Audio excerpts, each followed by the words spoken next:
think of that film that I mentioned that not enough people are going to see, Selma. What's it about?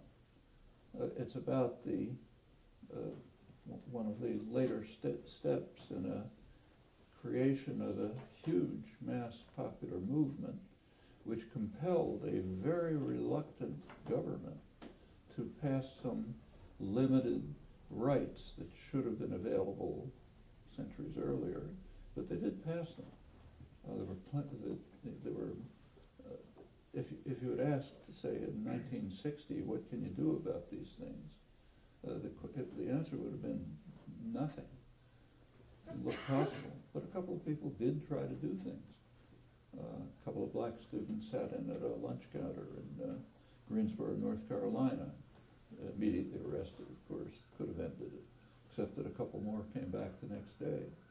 Pretty soon you had SNCC Farm, Student Nonviolent Coordinating Committee, Freedom Riders going through the South, facing extreme violence, far worse than anything we can think of today in the country.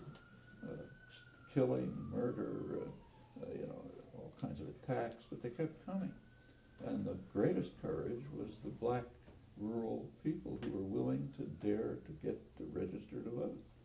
And finally, you got things like Selma, which was brutal and vicious, but it did get national attention enough so that it was possible to create large-scale public pressure that led Congress and the President to put through some legislative measures that did improve things.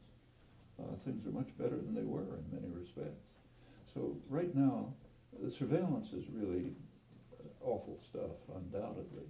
But compare it to what was going on in the 1960s and early 70s, COINTELPRO.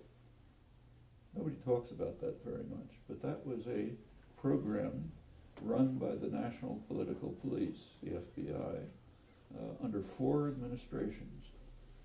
Started under Eisenhower, took off under Kennedy and Johnson, continued into Nixon. This was a program which started off, as always, with the Communist Party, but then expanded to just about everything. The women's movement, the New Left, the black movements were the main target. And it wasn't just surveillance. It went all the way up to political assassination. Gestapo-style political assassination, literally. Police breaking into the apartment of a black organizer, Fred Hampton, murdering him and another organizer, Mark Cook, in their beds, probably drugged 4 a.m. in the morning on false tips from the FBI. That's direct political assassination. It barely elicited any interest or attention, but it was severe. And there was plenty of it. It was finally terminated by the courts, not by Congress. Compared with that, we're pretty well off. It's not to say that it's good now, but it's been worse before.